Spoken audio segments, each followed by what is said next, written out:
Same kind of thing can happen in studies, like one personality is allergic to something and another personality isn't.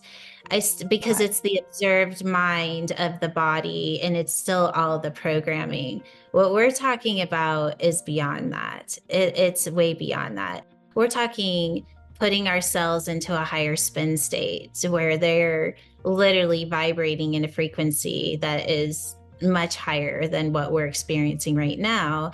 And then the body starts to function in a completely different way. And one of those ways is that epigenetics turn off and the cells start to move into the ascension process. I call it cell ascension. And the cells start behaving differently. And some of those things are reversing aging. And we get rid of things like allergies and all these little things that we're so entangled in. And that's what my friend Vale was showing me, is like, none of this is the way the body is even supposed to be functioning. It's supposed to be this. You got to accentuate the positive. Wow, I feel good. A little bit of feel good goes a long way. You're listening to Karen Swain, teacher of deliberate creation, accentuating the positive, showing you a way to a better life. Accentuating the positive, it's not just fad, it's sanity. Who in their right mind would accentuate anything else? Clap along if you feel like that's what you want to do. Welcome to another show, Accentuating the Positive with Karen Swain. And I hope 2024 is beautiful for you all. This is only the second cab off the rank this year, the second show I've managed to put up this year. And we're going to go quantum with the beautiful Jules Arnes. Welcome to the show, Jules. Thank you, Karen. I'm so happy to be here. So Jules has an amazing story, and she's doing incredible things, which we'll learn about. And we were just talking weather before I started the recording. I said Mother Nature's on the run. You know, it's flooding here in Australia, and over in the States, there's some crazy snowing people in, and, things going down. But let me tell you a little bit about Jules. Jules has been on a path of discovering the highest level of human potential since she was 16. She began her journey as a vibrational therapist at 17, diving deep into the studies of natural and energetic medicine. In 2012, Jules had a traumatic spine injury, and after surgery that proved unsuccessful, Jules began a new kind of healing through her cell's own intelligence. She began to follow instructions from an intelligence that is stored in the DNA. She was able to heal her spine injury instantly through this intelligence. After mastering this phenomena, Jules decided to create products that help heal the frequencies and support the cells in healing beyond ingredients, medicine, or even supplements. She learned that in order to advance human potential, we need to bring the cells into a frequency where they can express an intelligence beyond what we can see with our human eyes. Jules began to experience and prove just how far we can go in advancing molecular form. We can awaken 90% of our human potential that we're not currently using. This potential can be unleashed by upgrading the cells and moving beyond the cycles of degeneration and disease. So I'm loving this. It seems to be the theme for this year. I was talking about it in the last show. And this is the inspiration work in the Becoming BioQuantum DMT Academy. And Jules's website is becomingbioquantum.com. So this is exciting. I really look forward to hearing how all this came about. Gosh, I feel like my whole life is it's one of those. I mean, I feel like we all have that to a certain extent, where it's every little part of your life leads to the next, to the next. And I was lucky enough that at a really young age, was introduced to energy medicine. And it was someone that saw my gift, and I didn't even know it was a gift, but she saw that I had sensitivities and started kind of talking about it. And I was like, yeah, I have that. And so she took me under her wing, and she was my first teacher that taught me Barbara Brennan's work. And from there, I started doing a apprenticeship with a Lakota medicine woman, and I worked with her for it was almost 7 years, and that was just phenomenal. You know, when you're that young, you don't really appreciate or even understand what it is to be working with a master, but she was a master, and she could there was one time I was doing a day on the hill, or a hamblechi, and she was walking over the hill, and she didn't want us to know that she was watching us because we're supposed to be in our meditation. And I saw her walking up, and I was like, oh, she's going to let me see her. And then all of a sudden she turned into an eagle and flew and sat in the tree that was sitting in front of me. And it just blew my mind that what we actually have the capability of doing. And so that was my let's go time, because when I witnessed that, even without her wanting me to witness it, I was ready to go all in and see just how far we could go with human potential. And it's pretty much been my journey ever since. Yeah, wow. Barbara Brennan's book was one of the first books I ever picked up. I remember going up to Mullumbimby, which is in the northern New South Wales, and there's a huge crystal garden up there. It's called Crystal Castle. And I picked up this book, and I was standing in line to buy it, and I had this thing, this is going to be the beginning to the rest of your life. I had this thought. Her work was amazing, groundbreaking work. And there's been many healers that have continued her work. But I want to know what happened when you had the spinal injury. What was the story there? What happened to your spine? How did you get injured? What was the allopathic, what were they doing to you? What was the operation? Why didn't it work? I've got a million questions. And how did you know what to do to fix it? Oh my gosh, such a great question. Yeah, so it wasn't anything. The how was not exciting at all. I didn't, because at the time I lived in Colorado in a very active community where we were hiking and skiing, and we were doing all these things that you would expect a spine injury to happen, but that's not how it happened. I literally tripped and fell, and it was enough. And I was actually working at the time, unfortunately. And so it immediately went into a workman comp situation, which kind of prolonged things. And so after about a year, I finally was able to get out of the work comp situation and be able to use my own medical insurance and start seeing the doctors that I wanted to see. And it was something where it was, we got to just open you up and see what's happening. And so I did the surgery.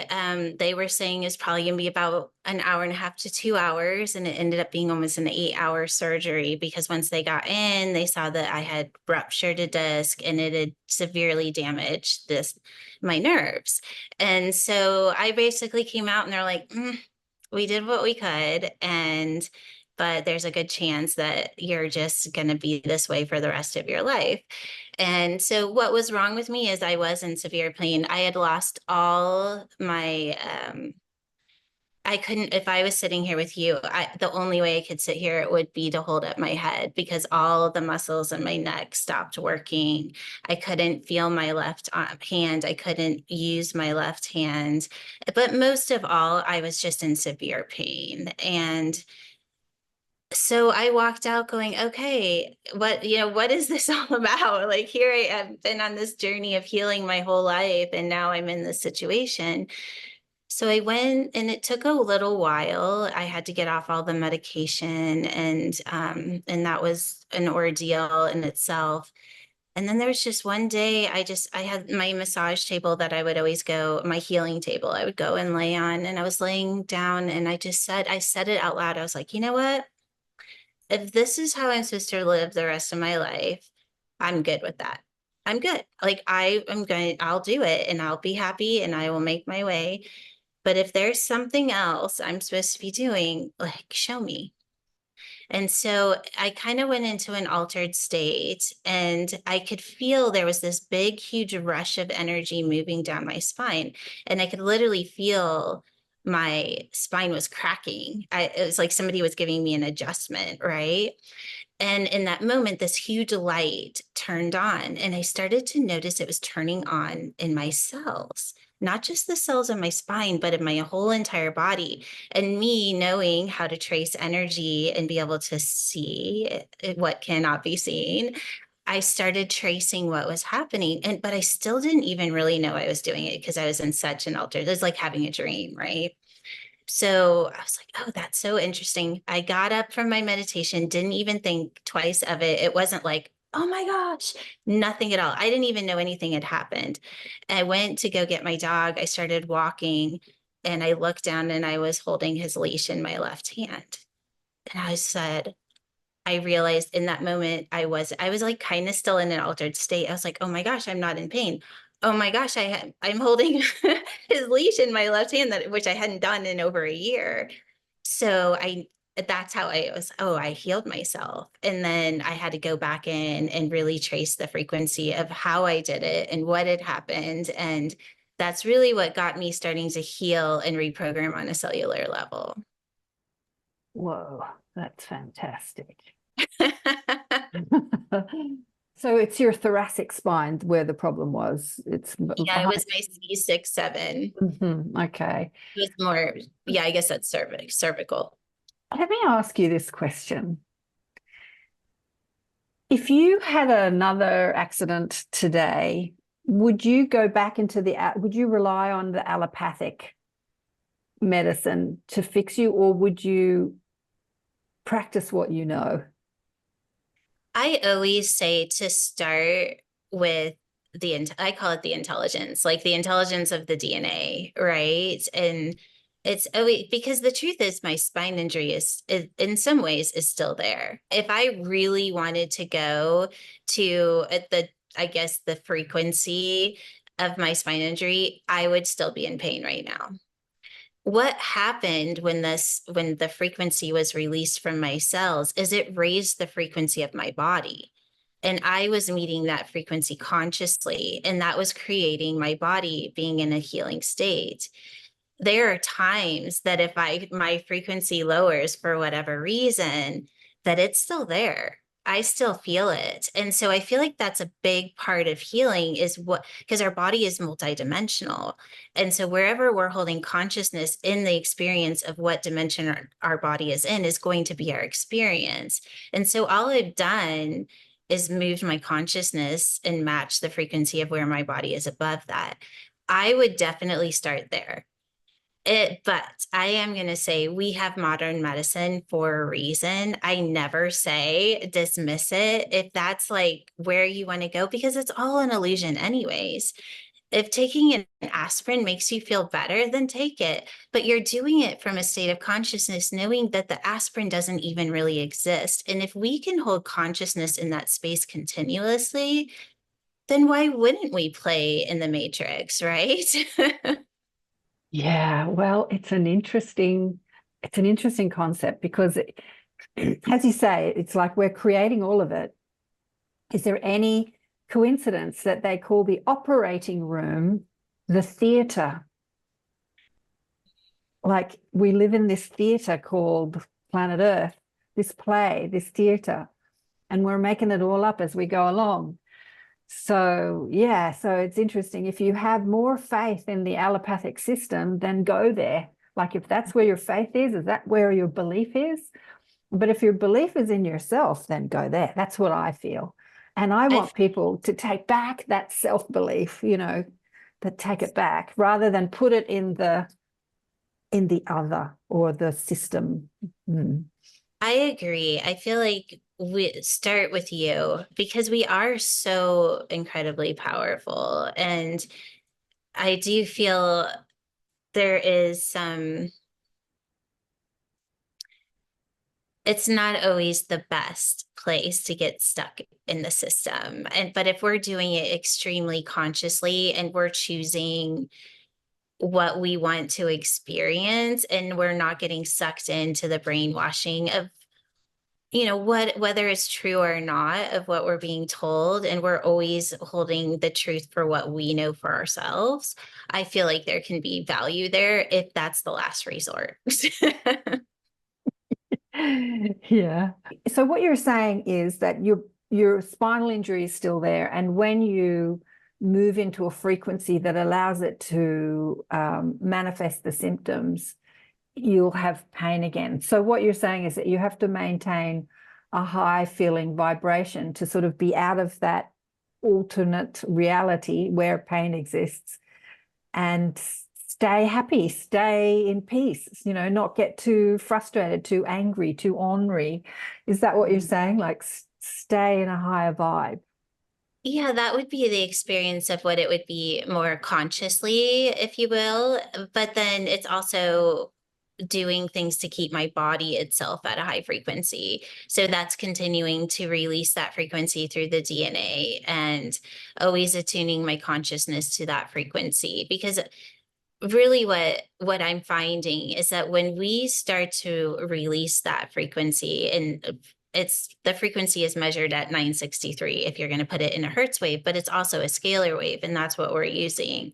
Once that is released, your body literally does raise in frequency. And then where is your consciousness? It's in your body. So it's kind of like they're always working together. But I see it as, let's keep turning the body on, like keep turning on that other 90%, and then let consciousness catch up to what's actually happening. Because the truth is, our body is already at that frequency, right? But we have to go in and kind of actively participate in the ascension of the body, because right now the way our cells are working is that they're looking into the environment. They've been programmed, right? Because we're programmed to look into our environment to see what the truth is. What is happening? What is this? I'm naming this, but that's not what's true, because we're seeing through a programmed reality, a programmed mind, and the cells are doing the same thing. That's why the DNA, and for most of us, the DNA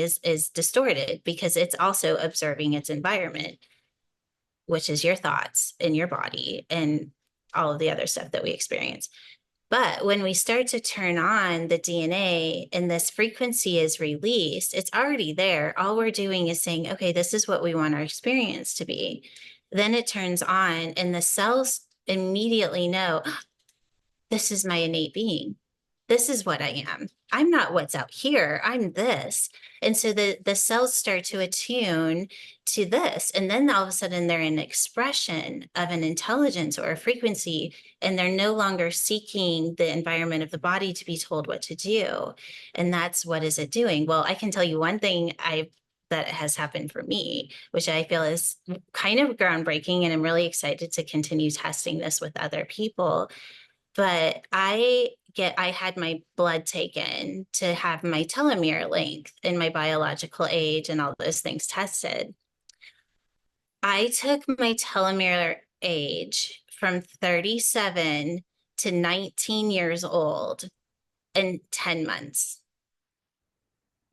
That's amazing. That's wonderful. Wow.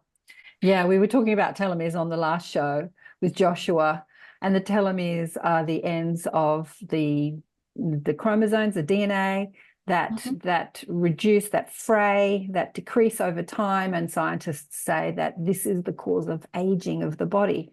That's one of the things that they've pointed out. That I first heard about this doing a healing course like 25 years ago. And what was really interesting is the woman that was teaching the course was a psychic, and she was working as a psychic, and she was seeing all this stuff visually, and she didn't really understand it because she didn't do medicine or physiology. She hadn't studied anything. She hadn't studied the body. And she went to a scientist and a doctor, and she drew these pictures, and she said, "What am I seeing?" And he said, "Oh, you're seeing the telomeres." Like, he explained to her and gave her the names of all this stuff. And yeah, the telomeres. So you took it from 37 to 19. That's amazing. I've been thinking about this stuff for a long time. It's so synchronistic. Because Jules reached out to me and I really didn't know what she was on about. I'm like, oh yeah, she sounds good. I really didn't know what we were going to talk about today. So it's fantastic how synchronicity works. Yeah, because I said to Josh, who's, he's like nearly 50 and he looks about 30. I believe that we can all be 100 and look like him, like look like that. Yeah. Totally agree. And, it's funny, something kind of similar happened to me. I started seeing, this is actually another kind of cool story, and I won't go into it too much, but a friend of mine had passed away, and he was 22. He died on his 22nd birthday. And he came to me after he passed away and gave me an equation of cell ascension. It basically, what he was saying is that we're not supposed to die. And from the other side, he was showing me how the DNA is distorted and how it's actually supposed to be functioning. And I mean, by the time I was done, I had equations and images, and there was one he kept going back to. And now I know what it is. It's mitochondria. But at the time, I was like calling it something else because I thought that's what he was saying. And everyone's like, "Are you talking about this?" And I was like, "Oh, yeah, probably." But I didn't even know what it was. And so it's a huge part of cell ascension is our mitochondria. And I won't go into the details of it, but come June, I'm going to come out with the full equation because I'm so close to having it done. And by then, I really do feel like we're going to do it. We're going to ascend the body. And I feel really blessed that I was able to receive the information that he was giving. And I'm curious if there's others that are kind of picking up on the same frequency and reading it as well. But things are about to get really good. Things are about to get really good. Yeah, I'm sure there are others because this is the time. I said to my guides, I don't want to be like, I turned 60 a couple of years ago, and I'm like, I don't want to be an old person. I don't want to live that. I don't want to be an old person.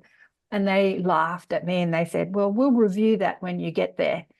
And I said, well, if aging means not aging, then I'm happy to stay for as long as I need to stay. And they just laugh at me. They just laugh at all my human failings, all my human ideas and thoughts. But yeah, so as I am aging, I'm having these conversations with you and Josh and other people about not aging. And yeah, it is exciting. It's really exciting. So what you're saying is that the 963 frequency, was that the frequency that you said, is the default frequency of the body, which is a high frequency. So a baby that is born before it interferes interferes with that frequency. But we, because of our conditioned thought forms and our limiting beliefs, we impact that frequency. We change that frequency because of what we believe about who we are, because we identify the body as us. We say this body is me, this is me, it's who I am, and I am not good enough, and I am sick, and I am this, and I am that. And so we interfere with that frequency and we change that frequency. And then with that, those lower vibrational frequencies allow distortion and disease and imbalance to occur. Is that what you're saying? Yeah, that's such an interesting. So for the average human body is measured at 7.5 hertz. That's a really low frequency. But you have to think, we're not measuring emotions. We're not measuring thoughts. We're not measuring, like it's not the, like shame is measured at 20 hertz. It's not that. It's the actual physical form of the body is measured at 7.5 hertz on average. I'd be curious to see what a baby measures at, because you're measuring the density, right? Not their brain waves, not the way they're thinking, not their consciousness, it's their physical body. And then we have consciousness that is programmed to be an observation in order to see what's real. And then that continues the distortion, but it also creates timelines. Because if you think about what creates time, it's observation. Well, what are we observing? Well, we're observing a programmed reality, but every time that we're agreeing to something, we create a timeline. And so we're also doing the same with our body, and our cells are following. So I'm not really sure how to answer that question, because it's a little different to measure consciousness or an emotion versus density. And that's what we're talking about, is the density. So the actual density of our body is 7.5.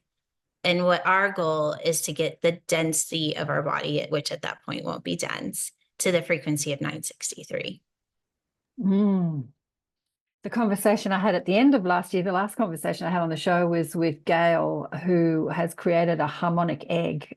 Have you heard of that? The harmonic egg, which is a structure that is light, sound, sacred geometry. It's like a capsule, and that you sit in and meditate.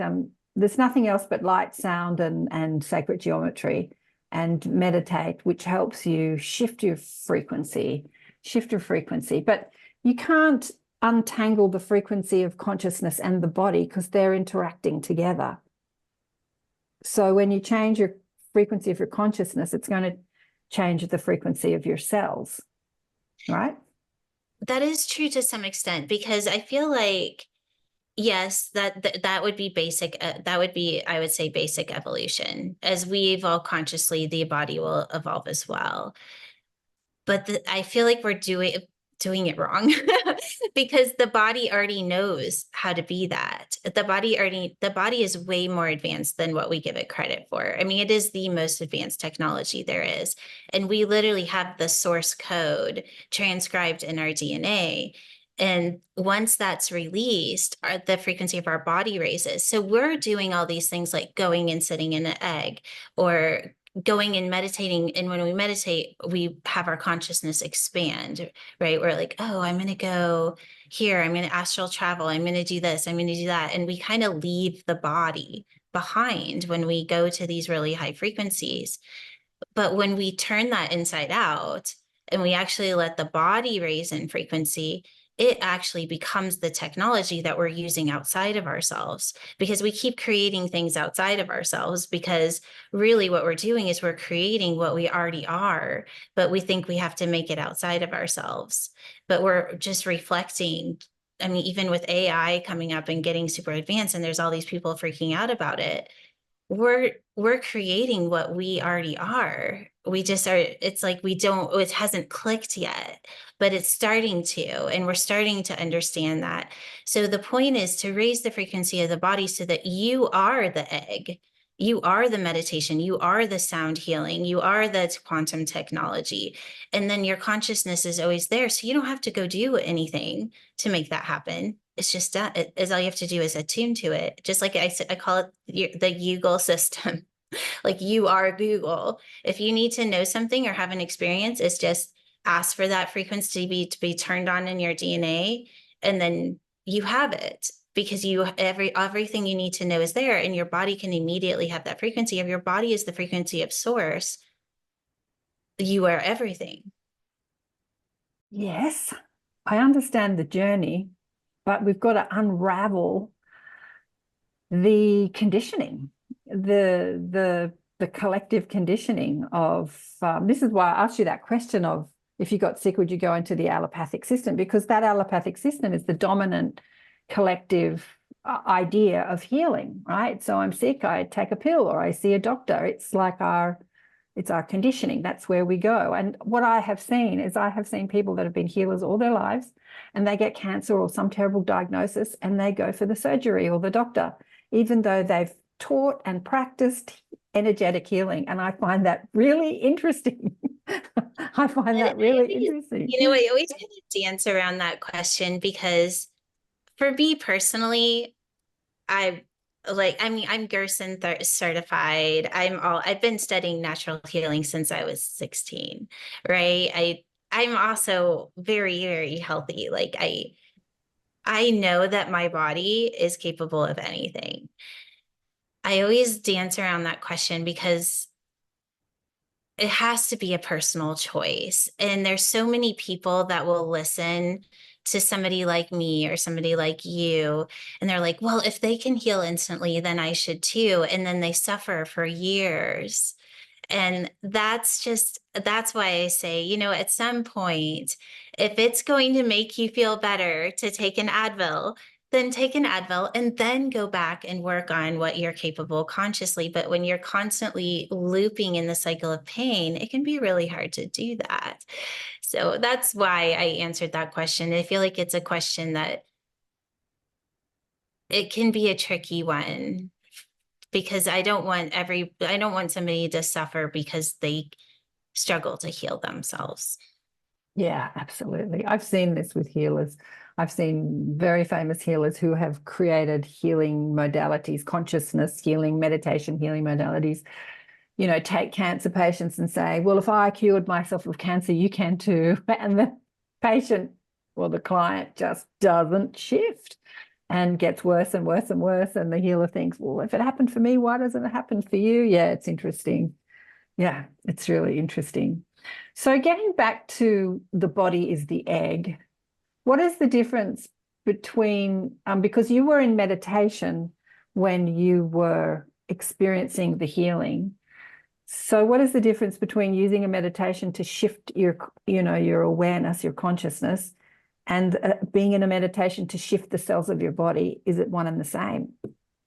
Yeah, so just to be honest, I don't actually meditate anymore. I think that at least for myself, you kind of, life becomes the meditation, because you get so good at kind of being able to know where your consciousness is, if you will, if you're in your programming or if you're in what I call the field, the frequency. But what I've created is coding. So I just code. I code every day. And what I do is I turn the codes on. I see the codes turning on in my DNA. And then once the frequency is released, I put it into what I call my quantum body. And so the quantum body is when I start to see my body as a light system, almost like the inside of a computer system. I am the technology.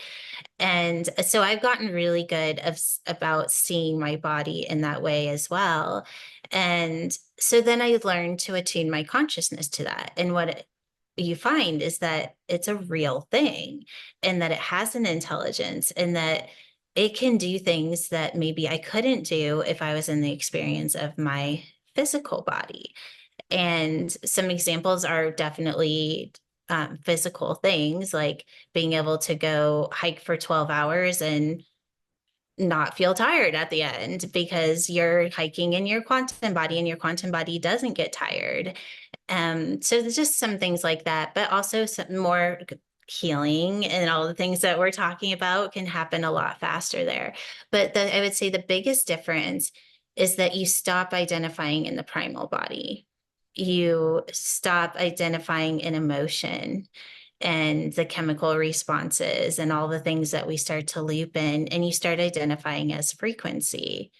And that's a huge conscious shift, but you're doing it because your body is guiding you. So that you turn the body on and then consciousness follows. It's almost like catching up with what the body's already doing, because it is constantly showing you what's capable, but you're actively participating in what that is. So you turn the body on, then consciousness follows. That's the direct opposite of what most people are saying. But I think that what you're saying, I'm just trying to fit it into other conversations that I've had with people, healers, like Tanis Halliwell talks about the elemental of the body, the consciousness of the body, and she calls that Henry. She gave it a name, and she talks to Henry, right? So she's talking to, she's given the consciousness of the body, the intelligence of the body a name, and she calls that Henry. She wrote a book about it. So that's what you're saying. You're communicating or conversing with the intelligence of the body, because the body in and of itself has its own consciousness. Is that what you're saying? I would say it has an intelligence, and then we use consciousness as the tool to listen to what the intelligence is saying. I think the fine line there is, and this just takes practice, right? Is, am I listening to the intelligence of the body that is programmed? Because a big part of our body is in the 10% of a programmed system, and that's aging, that's disease, that's I'm tired, that's that I'm allergic, I'm this, I'm that. Yeah. Or are you attuning to the intelligence that's the quantum that's in the 90% that you can't see. You can sense, you can use your intuition and all of those beautiful things. And then, of course, well, what level of intuition am I using? Am I using it based in primal? Or am I really attuning outside of my own programming in order to receive information? And that's a big part of what I personally love to teach, is the fine tuning of consciousness, because consciousness is just a tool. Because at the end, once we master the other 90% of our potential, we become the intelligence, and consciousness is no longer needed. We're just intelligence. And that's when observation completely goes away, and we're just an expression of intelligence. So if you think about what is consciousness, it's always observing. It's either observing the intelligence, it's observing source, or it's observing its reality, but it's always fine tuning. And where you are consciousness is going to be the information that you're receiving. If you're completely unconscious, well, you're going to have that experience. If you're conscious, and what frequency you're holding is going to be what you're able to hold consciously. But once we meet the frequency of 963 with our consciousness as the body, then we just become intelligent. We don't need observation anymore, because the intelligence is everything. We don't need to observe source. We are source. The only reason we're observing it is because we're separate from it. Yeah. You've got me thinking. I've never heard it put like that. I want to go back to what you said. No, I can't remember what it was. Okay. What part of the body are you talking to? Are you talking to the programmed aspect of the body, or are you talking to the intelligent part of the body? Like what part? Because I'm thinking of a girlfriend who's allergic to cats, right? And she's a healer. She's done every healing course you can. I've never seen anyone do so many healing courses. Anyway, so I'm like, change that, deprogram that. And because I've got a cat, and every time she comes over, she suffers.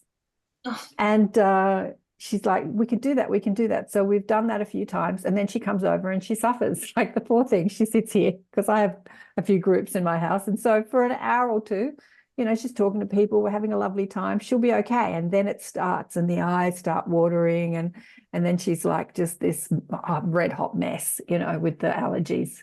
And the cats might not even be there, but she said, the fur's in the house. And so, yeah. What do you want to say to somebody like that who is, so the body has allergies? Who has the allergies, her or the body? What's going on? I would say it's the programmed body, right? Because I do feel like there is an epigenetic code for allergies, or it just works up because of overloading the body with something. But I don't think we have to go into the whole science of allergies, but that would be the looping cycle of the cell and reading information from its environment. And that's how epigenetics get turned on. And Bruce Lipton has already proven this, right? That the environment of our body and what we're telling ourselves has an effect on epigenetics. But if that's not true, and we actually move into the intelligence, and the cell starts to identify in the frequency stored in the DNA and doesn't observe to be told what it is or what it's supposed to be doing, it's just observing the frequency of source, then we start to bypass things like that. So I would say that her body is, and that's how we all are functioning. It doesn't mean that she's doing anything wrong. That's literally the way our body is programmed to behave, but only because we keep putting our consciousness in the observation of the programmed body. If we start turning this on and we start shifting our focus over into this other 90% of our potential, of our DNA, of our mind, of the brain, all of those different things, like they scientifically have measured, then what are we? Well, we're not going to be worrying about being allergic to cats anymore. We're going to be so much more. We'll turn around and laugh at what we were at 10%. Yeah, we're not going to be worried about it. Well, I feel like I'm talking to ET technology, and I guess I am, but I feel like they look at us in all our suffering, and they live this, what you're talking about, they live this as their default way of living. And they look at us in all our suffering, our allergies and this and that, and they think, it's so unnecessary. Just jump into this new reality. I'm thinking about that movie Limitless, which Joshua alluded to, and I didn't end up discussing it with him last week, where the guy's in the plane crash and he thinks everyone dies but him and some other person, and that he saves and he has a relationship with, and he starts to think, I'm limitless.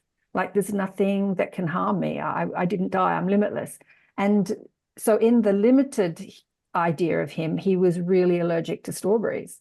But in the unlimited idea of him, he's scoffing those strawberries and nothing's happening. You've seen the movie, right?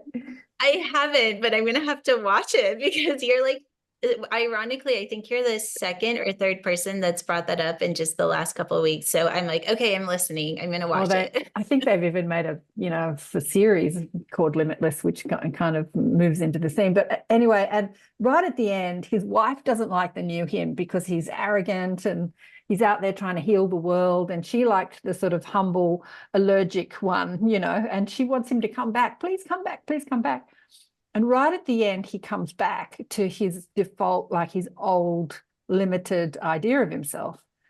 And then he puts a strawberry in his mouth and he has this anaphylactic reaction. And I think that's the end of the movie. I'm sorry if I spoil alert. But the idea is like there's one mindset where he feels limitless and he can do all this stuff that he couldn't do before. And then there's another mindset where he feels limited. But it's still... So the body is reacting to his mind. It's still the mind over the body rather than the body over the mind. Right? But I still feel like both of those experiences are still the programmed body, because even with like schizophrenia, they have, or multiple personalities, the same kind of thing can happen in studies. Like one personality is allergic to something and another personality isn't. Because it's the observed mind of the body and it's still all the programming. What we're talking about is beyond that. It's way beyond that. We're talking putting ourselves into a higher spin state where they're literally vibrating in a frequency that is much higher than what we're experiencing right now. And then the body starts to function in a completely different way. And one of those ways is that epigenetics turn off and the cells start to move into the ascension process. I call it cell ascension. And the cells start behaving differently. And some of those things are reversing aging. And we get rid of things like allergies and all these little things that we're so entangled in. And that's what my friend Vale was showing me. Is like, none of this is the way the body is even supposed to be functioning. It's supposed to be this. Okay. So you said that even emotion is out of the equation and what is there is just pure intelligence. So what does that look like as a person that is not an emotional person? Like, is it Mr. Spock from Star Trek who has no emotion? Like, what does that look like where you're living in the intelligent flow and you're not kind of in that emotional body? What does that look like? It's so funny how we have this saying that emotion is what makes us human. And that's true, but it makes us the programmed human. It's the programmed reality of what human is. Because if you really think about what is an emotion, it's a chemical response of the body. Dopamine, serotonin, all of those are chemicals that our body releases, and then we feel them as an emotion. So the best way that I like to describe it is emotion in the programmed body is like a Hertz wave. So you can see it if you strum a guitar, you hear the vibration, you maybe, if you're close enough, you feel the vibration of it.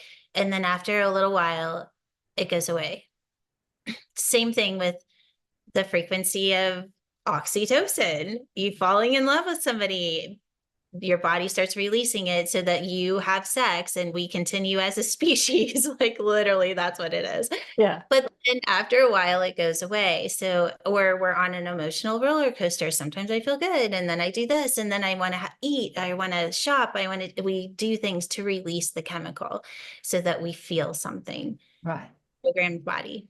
when we move into the intelligence or the higher frequency body, the quantum body, then it's measured in a scalar wave.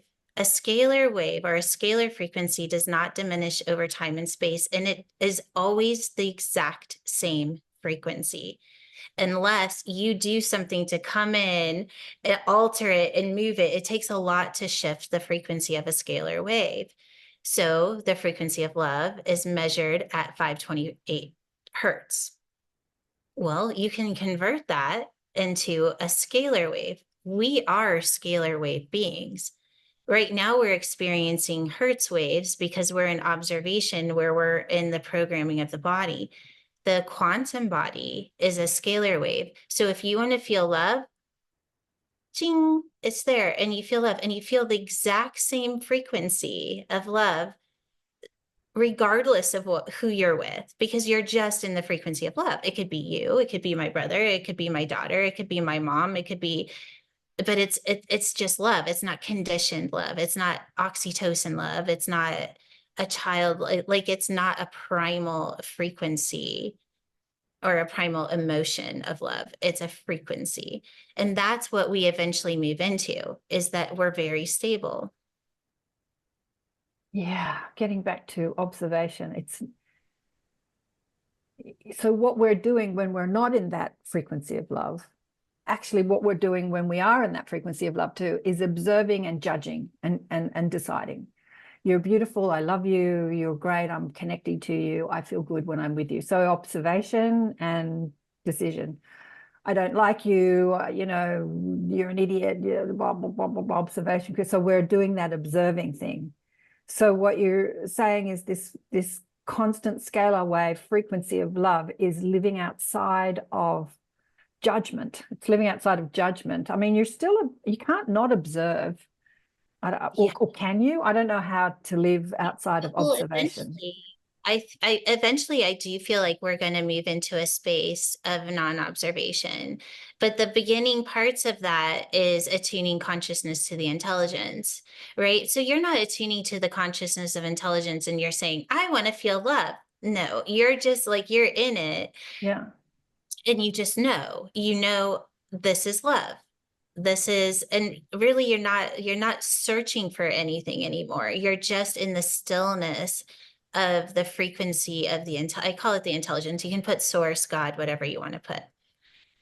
Mm-hmm. It's a different way of living, and it's very stable because you're not up and down depending on what's happening in your environment, because you're putting your consciousness here, not here.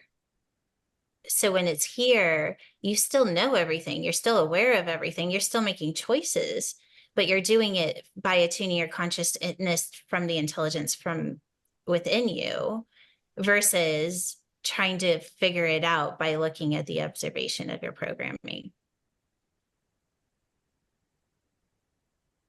I'm trying to fit all this into what I've been teaching for years, because I really feel like what you're talking about, it's next level, next step. So with the teaching of deliberate creation, we say that your emotion is your guidance system because it's feedback to what you're believing to be true or thinking, a thought. So a thought holds a frequency, and you know what that frequency is because you feel it, and you feel it as an emotion. So when I feel good, I'm holding a thought that's in alignment with maybe something that I desire or something that I want, whether that desire to move into that, intelligence. You feel whether you're there, you know whether you're there because you feel it. So, and when you feel bad, that the emotional body is showing you that you're believing a thought that is not in alignment with what you want.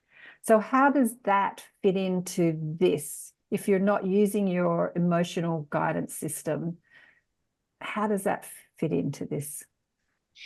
So if we're getting to a place where we're actually feeling an emotion in order to get information, in this case, which is really like, I feel like you're right on. Like if we're feeling an emotion, it's giving us information. But when we start to fine tune our consciousness to the intelligence, when we start to feel, I call it static, you actually you're so fine tuned that you feel the static first, and then you have the choice in that moment. Okay, do I play this all the way out through my programming, or do I move my consciousness into the intelligence and receive the same information without having to go through the emotional body to do it? And then you start to see everything as the 1 to the 2 to the 3, because as soon as we observe something, boom, we're in our programming. But we use program reality to actually ascend. So as soon as we're aware, oh, almost when I went into a judgment, or, oh, this is good or bad, boom, we know that we just met the frequency of our environment. That could be our thoughts, that could be our body, this could be another person. And then in that moment, we step back. Okay, I am in observation. And then what happens is, okay, I noticed I did it. So here was me in my programming having this experience. Now there's me witnessing the me that's in the programming. But then there's always a third one that's up here, because anytime there's 2, there's always 3. And this is the intelligence that we can. So then we move our consciousness up here and we start to attune. And then all of a sudden these 2 go away. And then we're attuned into what is it really? And we can do that on a physical level. And then we bypass the emotional looping cycle. I get it. You've just explained how I live my life. I love that. So, but I would put it like this. There is the ego me, the ego that desires, that wants. I love her. Like, I don't want to get rid of her. I actually love her. She's she's exciting. She's funny. She suffers. She wants, she desires. And then there is the higher self me, which I am in constant communication with. I call it my guides or my mob, like that stream of intelligence, whatever you want to call it. Irreverently, I've called it the mob. Or sometimes I call it my guidance, that has that higher perspective on everything that's happening. And I can just move into that higher perspective and witness life through that perspective, which is non-judgmental, which is everything that you're talking about, that intelligence, or not. And I have that choice at any moment. And then there is the witness. The first time I experienced the witness was when I was a young girl and I was suffering over some breakup with a boy. And I'm crying and, like, woe is me, poor me, no one's ever going to love me. And then I had this experience of another aspect of me watching me as if I was watching a television show, like eating popcorn, going, interesting, like this was watching me crying. That was the first time I experienced what you call the witness, like something was observing. There was another aspect of me observing me and my suffering. But I wouldn't have called that, I don't know if that was like the higher self or the intelligence, but there was this part that was observing. I feel like that's actually where a lot of people get hooked, like, because I feel like a lot of us we have thoughts and then we can easily observe those thoughts. But that's not going to change us, because the observer is still in the same frequency as where the thought is, right? It's almost like the ego is observing the ego, right? Mm-hmm. But they're like, oh, but I'm observing my own thoughts. And it's like, yeah, you're observing your own thoughts from the same frequency that your thoughts are in. It's like, we really do have to attune ourselves to an intelligence beyond that, to be able to disintegrate and get to that higher perspective, if you will. And that takes practice and attuning, because the ego is so tricky. And that's when we come up with thoughts like, well, everything's happening for me, so it'll be okay. But we're not actually like changing the frequency of our experience. We're just like, the ego is telling this thought process so it feels better, but we're not actually holding the frequency of the truth of that to where our body can actually relax in and move past the emotional system that wants to keep us looping. Yeah. And to say that from a frequency where it's not even a belief, it's a knowing. Yeah. You have to move into a knowing. And what I mean by knowing is that it's true so deeply in your heart space or in your bones or in the intelligence in God that it doesn't matter what's going on around you. Yeah, you know it like you know it, which is, I think that when you're saying you bypass the emotional body, you move into, rather than using the emotion to inform you of your belief or your thoughts or your consciousness in that moment, you're just in knowing, which bypasses the feeling. It's like, how do you know that? I just know that. It's like, did you feel it? No, I just know it. It's like that. It's that, rather than using that emotional guidance system. Maybe that emotional guidance system is, I have to say, the first time I heard about it through Esther and Jerry Hicks, it so made sense, because as humans, we so suffer over our emotions, not understanding that it's information being given to us, but we just suffer. It's really no different than the way we receive information in other ways. It's just that because we all are multisensory, right? And what I think is really interesting is that as we start to advance this other 90%, all of our senses start to move into what we're explaining with the emotional body. It starts to happen with everything. So we start to see before we see, we start to hear before we hear, we start to know before we know, because we're so tapped into attuning to the intelligence that gap between knowing what the information is and our consciousness gets really, really small. And that's why we get to a place where we don't really go into emotion in order to get information. We're just in the frequency of the information. And in frequency, there's no judgment. So you don't feel like, oh, I want to not feel that. It's, oh, that's just this. It's just this. It's just this. It's just this. And there's no, oh, well, that's what I want this. I want this. I want this. I want this. Or I don't want that. It's just, that's what it is. And now I have a choice. That's what it is. And now I have a choice. But you're not looking into your programming to find the answer of what the choice is. You just attune back into the intelligence, and you listen, and then you act. You listen, and then you act, and it becomes the listen and do. I'm loving this conversation. I am absolutely loving this conversation. So when you were a young girl, you said that somebody noticed that you had this expanded awareness. So in that expanded awareness, that, what I see, psychic ability or expanded awareness or conscious, you've defined consciousness as observation or awareness, right? So, as a psychic, or like they've deemed it on, television shows, they call it the mentalist. And they say to the mentalist, are you psychic? And the mentalist says, no, I'm not psychic. I'm just very observant. I'm very aware of what's happening around me, which is actually what psychic ability is. Like when you tune into somebody's body, you become aware of the frequency of their body. You become aware of their thoughts. You look into the body. So you're using that awareness, that consciousness, which is probably what you were doing as a young girl. How did that change when you moved into the intelligent body rather than the awareness, the psychic awareness? It just gave me chills just how big of a difference it is.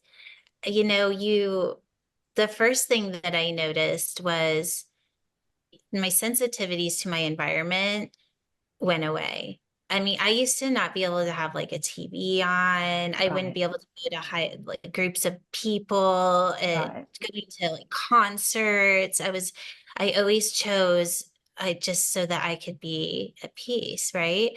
When I call it turning it inside out, because instead of my like attuning to everything out here, I started attuning to the intelligence for information. I can do anything. Right. And it doesn't matter what's going on around me. It doesn't matter if a TV's on. It doesn't matter if I'm in a crowd. I can remember going to a concert for the first time since I had this happen. And I was just in awe. I was like, oh my gosh. Like I had somebody break out in a fight and get a bloody nose right in front of my face. And nothing happened. I was like, I should have a reaction to this. But I was just like, oh, that's what's happening. And I knew I was safe. And it was, but I didn't have a reaction to it. And I was like, okay, something is definitely happening here. Yeah. Yeah.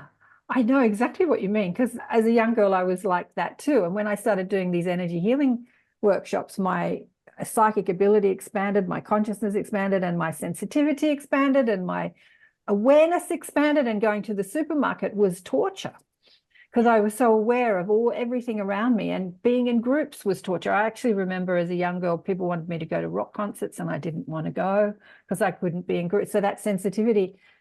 And then working on myself for years. And I think I was in my 40s and I was out one night in a bar, sleazy bar.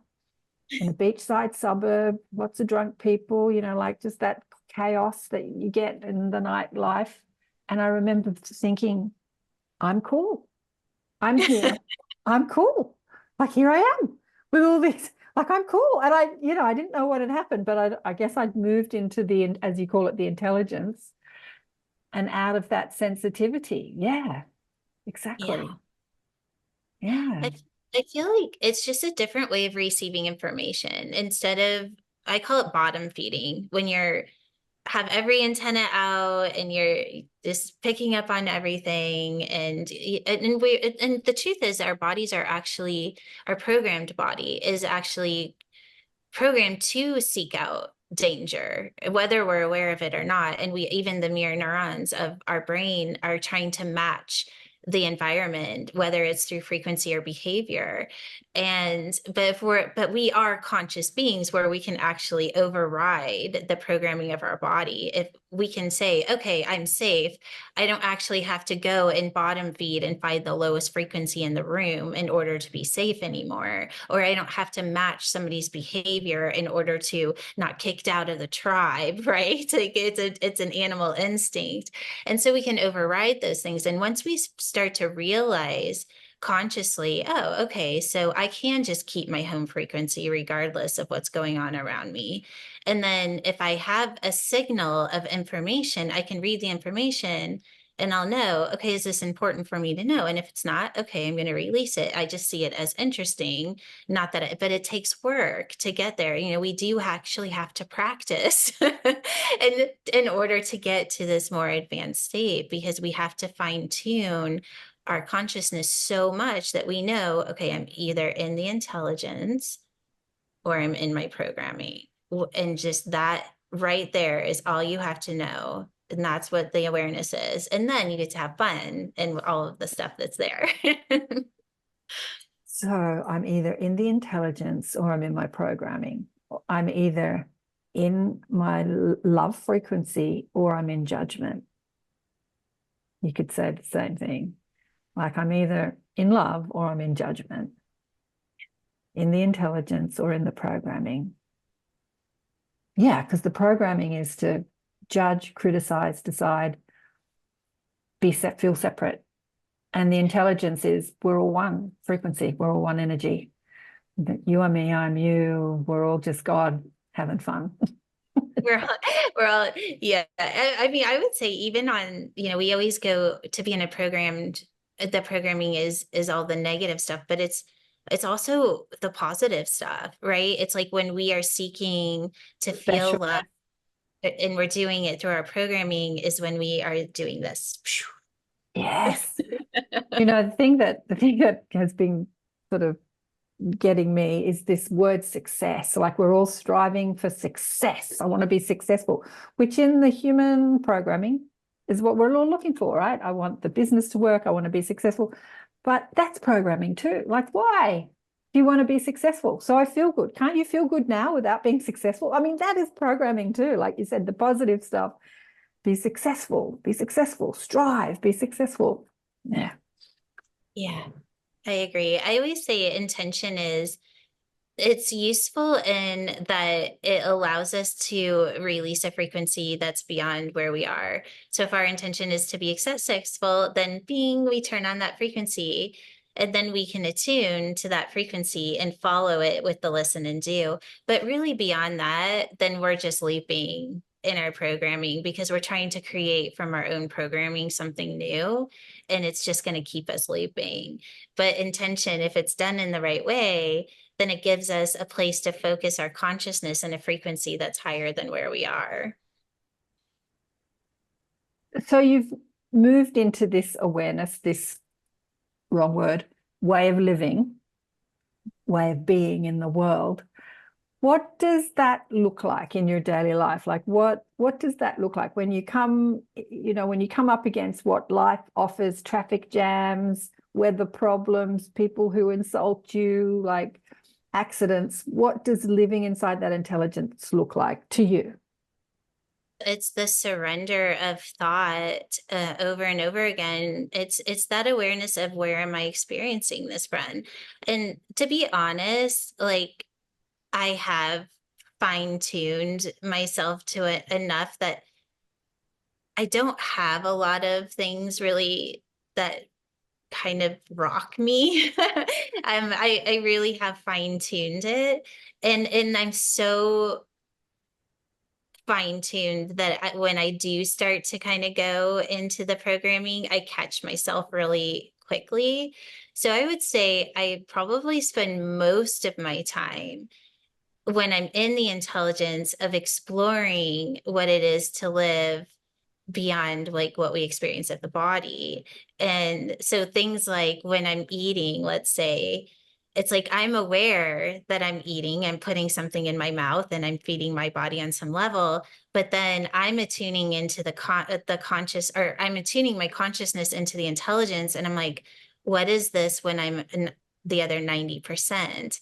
And it'll show me. It'll show me what my body looks like, and I'll see a frequency release, and it alters the, so if I need energy, it's like you literally just press a button and that frequency is released, and then I have the experience. And that's not even 100%. I'm only able to get up to maybe like 40, 30%.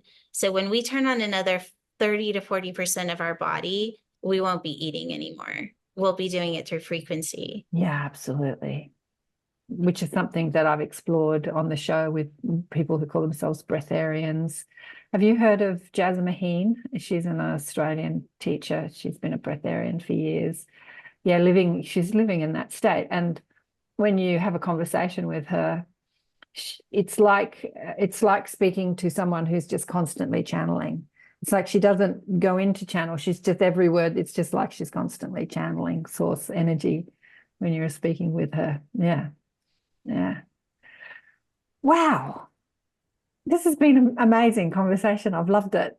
I'd like to dive deeper into it. Just wonderful. Just wonderful. Is there anything else you want to share with people before we go? I feel like we just covered everything that I would want to cover. It was, you did an amazing job. And I just feel like it was such a sweet but powerful conversation. So I guess if there was anything, I just invite you, if this sparked interest at all, to, just start to surrender to, what would it be if I was the most advanced technology there is, and that everything that I need to know and everything that I need to experience is a frequency that's within me. Yeah. Would I live my life? Like, what would be different? And just start exploring, be curious. That's where it all starts. I feel like you've explained the technology of what spiritual teachers have talked about when they say living in the now. There's a lot of people that talk about living in the now. And then as humans, we're always living in the future. What's going to happen in 2024? Or we're living in the past. I couldn't do it before, so I can't do it now. But I think that you've just given us this sort of intelligent technology of what it's like to live in the now, to just be connected to that intelligence that is only in the now, that is not worrying, fussing about the future, or worrying about the future, or regret living in the past. Yeah. This has been BioQuantum, darling one. This has been fantastic. I've loved it. So you've got a seminar coming up in February. Do you want to tell people about that? Oh, I'd love to. Yeah, so we have an event which Karen will be a part of as well. It's called Awaken Your Superhuman. It's a free event, and you can just go to, I believe it's becomingbioquantum.com/superhuman to sign up for that for free.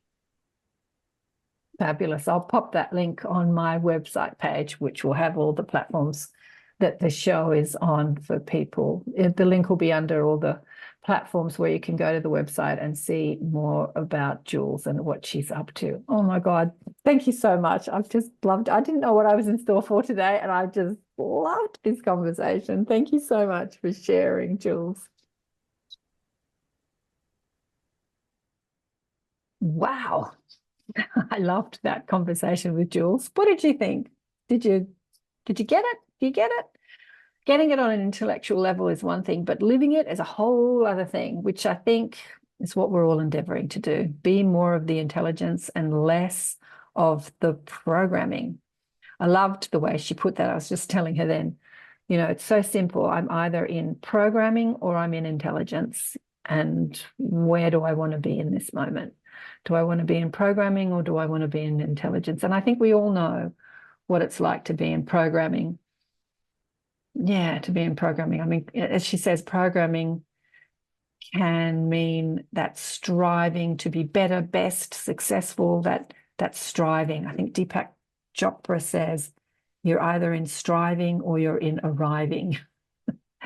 You've just arrived where you want to be in this moment of now, feeling good, feeling peaceful, feeling turned on, tuned in, tapped into infinite intelligence, instead of always wanting or worrying or judging or criticizing, which is the disease of the collective consciousness, isn't it? Everyone's criticizing somebody. I was tuning into some political talk. Oh my God, it's just constant criticism, constant criticism. I was thinking, I won't go into politics, but I was thinking, wouldn't it be amazing if there was a politician that didn't abuse the other side to make themselves look good? They just talked about what they wanted to achieve. Can you think of a politician like that? There's a few coming forward in your country and in mine.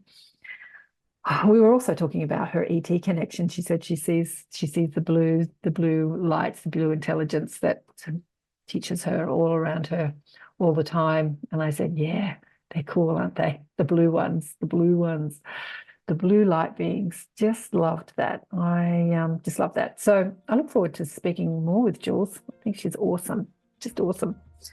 Anyway, I'm not going to yak on too much more, but I would love to hear your thoughts about it and how you find yourself living connected to that intelligence instead of in the programming. I've got new lingo, I've got new vernacular around all this stuff. I would say in ego or in higher self, I guess I've used before. In the ego mind, in the critical mind, in fear or in love. There's many ways of putting it, in conditioning or in intelligence. Yes, okay, I won't rave on anymore. I haven't actually booked anyone for the Inner Sanctum yet. I'm just getting that off and running. I'm still in holiday mode. I thought I'd put Coogee Beach behind me. That's Coogee Beach I took a couple of years ago. It's the beach I live at for summer. Bring a bit of sun and summer into your lives. The beautiful ocean behind me. I think that rock there is called Wedding Cake Island. It's a rocky outcrop there that is separate to the mainland. It's when you look out into the horizon, you see that rock. People swim out there, they swim around the island. I've never done that, on the bucket list. And if you look very closely, for people on, there's a little guy on a stand-up surfboard. What do you call those things? Just out in the middle of the ocean there. So for people listening on audio, I'm sorry, you'll have to go to the video to see what I'm talking about. Big love to all of you. I hope 2024 is all that you can imagine. I hope you all move into higher intelligence and live from that place of the 0 point, the stillness, the live in the moment, in the now, in intelligence, connected to the higher mind, who we all are, and the body follows suit. And I will see you all next time. Remember to check out the book Awakened by Death if you haven't already. Big love to you all. Bye for now.